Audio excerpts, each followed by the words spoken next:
माता Vaishno Devi shrine board का जो मेडिकल कॉलेज है उसको लेकर एक विवाद बना हुआ है। और मैं आज ही देख रहा था कि कोई संघर्ष समिति के नाम से ये कहा जा रहा है कि कोई 50 या 60 हिंदू ऑर्गेनाइजेशंस इकट्ठा होकर आंदोलन की बात कर रहे हैं, जम्मू बंद की बात कर रहे हैं कि हम एक शेड्यूल देंगे जम्मू बंद करने के लिए। मुझे ये पूछना है आपसे कि अगर आंदोलन लोगों को करना है, बंद लोगों को करने हैं, तो नुमाइंदे किस लिए बनाए आपने? 29 नुमाइंदे भारतीय जनता पार्टी के मेंबर पार्लियामेंट हैं, मिनिस्टर्स हैं, और हड़ताल करने के लिए आप लोगों को कह रहे हो कि आप बंद कर दो। रेडी फड़ी वालों को कह रहे हो, दुकानदारों को कि आप आंदोलन कीजिए। वो आपने जो 29 बनाए हैं उनको धूप करने के लिए रखा हुआ है, आपने गुश्ताबे खाने के लिए रखा हुआ है। और यही ऑर्गेनाइजेशंस हैं जो आज आंदोलन की बात कर रही हैं, यही घर घर जाकर लोगों को कहती थी कि बीजेपी को वोट डालिए। हिंदुओं की पार्टी कहते थे कि हिंदुओं के जो इंटरेस्ट हैं वो उनको महफूज रखेंगे, उनको सुरक्षित रखें। हिंदुओं के हितों को सुरक्षित रखने वाले आज कहां हैं? आज क्यों तो आप ये आ रहे हैं बार बार लोगों के बीच में, हम बंद करेंगे, हम हड़ताल करेंगे, क्योंकि रोजी रोटी पर उसके ऊपर लात मारनी है जो बेचारा रोज कमाता है और रोज खाता है। रेडी वाला अगर एक दिन, फड़ी वाला एक दिन काम नहीं करेगा, उसका परिवार जो है वो भूखा मरेगा। क्या इस बात की आपको जानकारी नहीं है? और अगर नुमाइंदे और आपके कहने के ऊपर बने हैं, आपने घर घर जाकर प्रचार किया, ये मैं संस्थाओं के नाम देख रहा था, उसमें ये कहते थे कि बीजेपी को जिताइए। और जब आपने जिता लिया है तो नुमाइंदों को अपने बिल से बाहर निकालिए। कहां है 29 एमएलए? बाहर क्यों नहीं निकल रहे? क्यों नहीं कर रहे वो बात जिसकी आप उम्मीद करते थे? वो सिर्फ जमीनें घेरने के लिए बनाए आपने। सरकारी जमीनों के ऊपर ये घेर रहे हैं, फॉरेस्ट लैंड्स ये लोग घेरते हैं, खड्डे इन्होंने घेरी हुई हैं, जगह जगह क्रैशर और इतना पोल्यूशन इन लोगों ने फैला। इसलिए बनाते हैं आप इनको। जब बनेंगे लोगों की सेहत के साथ भी आप खिलवाड़ कीजिए और लोगों की रोजी रोटी के ऊपर भी डाका डालिए। 50 सीटों की बात यहां हो रही है, आप कहते हैं 42 सीटें जो दूसरे समुदाय के लोग ले गए हैं।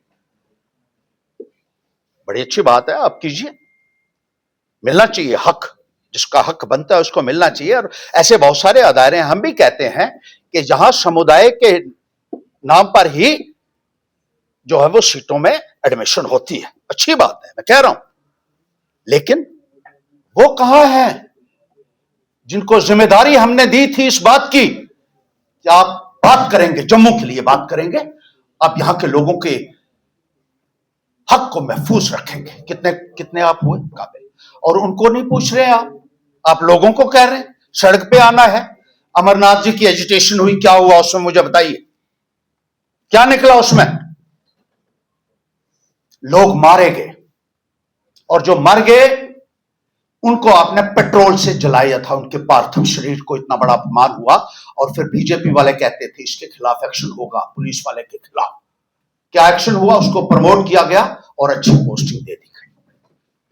कितने लोग अंदर हुए, कितने लोगों की टांगे, हाथ, हड्डियां तोड़ दी गई, कितने लोगों के ऊपर एफआईआर चली, और एफआईआर जो हैं वो कितने सालों तक वो लोग भुगतते रहे।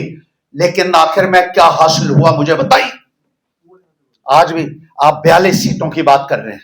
ये 42 सीटें भी ये जो बड़े बड़े पेट वाले हैं ना, लाले, इन्हीं के बच्चों को मिलेंगी, कि किसी गरीब को मिलने वाली नहीं है अगर कामयाब भी आप हो जाते हो तो। और इसलिए एजिटेशन होगी क्योंकि सरमायादारों और लालों के बच्चों को मेडिकल कॉलेज में दाखिला मिल सके। आप आज तक तो नहीं बोले, पहले नहीं बोले। अरे श्राइन बोर्ड में पहली बार यह घपला हो रहा है क्या? श्राइन बोर्ड में जो लोग लग रहे हैं, बिहारी और यूपी के लोग, जिनको आप लोग ही बागड़ी ये कहते थे बीजेपी वाले, आज उनको लगाया जा रहा है श्राइन बोर्ड के अंदर, क्योंकि वहां गरीब का बच्चा लगना था छोटी पोस्ट के ऊपर। इसलिए कोई नहीं बोला, किसी ने बात नहीं की। हम बार बार कहते रहे कि श्राइन बोर्ड को आपने बाहर वालों के हवाले कर दिया। उस वक्त नहीं बोले, उस वक्त नहीं बोले जब वहां फ्लाईओवर बन रहा था, जब वो रोपवे का जो काम है इन्होंने कहा हम बनाएंगे किसी भी सूरत में। लाखों लोग हैं, गरीब लोग, जो वहां मजदूरी करते हैं कटरा में माता वैष्णो देवी के चरणों में, और अपने परिवार का पालन पोषण करते हैं। उन्होंने कहा हमारी रोजी रोटी के ऊपर लात मार रहे हैं आप ये बनाकर, और बीजेपी वाले उनको कहते हैं नहीं ये बहुत जरूरी है। कोई नहीं बोला। हम लोग गए वहां, उनके साथ खड़ा हुए और आज भी खड़े। वो नजर नहीं आया, क्योंकि गरीब की रोजी के ऊपर जब लात पड़ती है तो आप लोगों को कोई उसकी परवाह नहीं है। लेकिन अब सीटों का मसला है, डॉक्टरी की सीटें, उसमें आपको हिंदूवाद नजर आ रहा। अरे हम भी तो हिंदू हैं, आपको बीजेपी के लोगों में हिंदूवाद कौन सा बड़ा दिखा जो आपने ऐसे ऐसे नमूनों को वहां बना के भेज दिया जिनको एमएलए का पता भी नहीं है, एमपी का पता भी नहीं है करना क्या है। यह सूरत हाल है। 25 पहले बनाए, कितनी बात की उन्हें जम्मू के लोगों की मुझे बताइए। वहां एमएलए हॉस्टल में गौ मांस बना, कश्मीर के अंदर सबको पता है। क्या किया आपने? माफी मांगी उस आदमी से असेंबली के अंदर। ये है आपका किरदार। ये मैं आपको आईना दिखाने की कोशिश कर रहा हूं। और उन लोगों को जो बीजेपी का प्रचार करते हैं और उसके बाद लोगों को कहते हैं हड़ताल कीजिए। सेंट्रल यूनिवर्सिटी का मसला था, क्या हुआ? सब लोगों को बाहर निकलना पड़ा, डंडे खाने पड़े। एम्स का था, जब एम्स के टाइम भी यही हुआ। बीजेपी के लोगों को आपने न जिताया, जो आज बड़े बड़े आंदोलन करने की बात कर रही हैं, हिंदुओं की संस्था है। और जब जिताया था तो उन्होंने क्या किया? उसने कहा एम्स को कश्मीर से कोई छीन नहीं सकता। ये बीजेपी के सबसे बड़े नेता का यहां बयान था। हमने दिल्ली से लाया था वो पार्लियामेंट की प्रोसीडिंग्स, ये एम्स जो है ये जम्मू के लिए आया है और हम देखेंगे कि कौन छीनता है। लोगों ने जद्दोजहद की, तब भी आपका क्या फायदा है? महाराजा हरि सिंह जी की छुट्टी करवानी थी और आपके नेता कहते हैं हमने महबूबा मुफ्ती को चिट्ठी लिखी है। 4 साल तक आपको चिट्ठी का जवाब नहीं आया। ऐसे लोगों की पैरवी करते हो और फिर लोगों को कहते हैं सड़कों के ऊपर निकल जाओ। आप जवाब आपको भी देना पड़ेगा।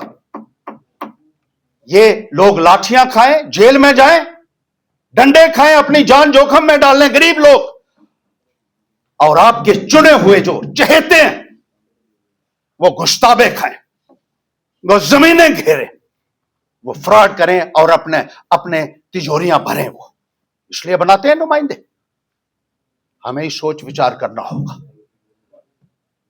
अभी 3 महीने पहले मैं आपको बताऊं, 10,637 करोड़ का पैकेज जम्मू कश्मीर के लिए आया। 10,637 करोड़, एक भी रुपया जम्मू को नहीं मिला। सारा का सारा पैसा कश्मीर को चला गया। एक एमएलए भी नहीं बोल सकता था कि भाई यहां के लोगों को भी कुछ चाहिए। एक एमएलए नहीं बोला। इनको दिल्ली पहले जाना है पूछने के लिए, फिर गुजरात जाना है, फिर कानपुर जाना है, फिर नागपुर जाना है। ये लोग करेंगे जम्मू की हिफाजत? मुझे बताइए।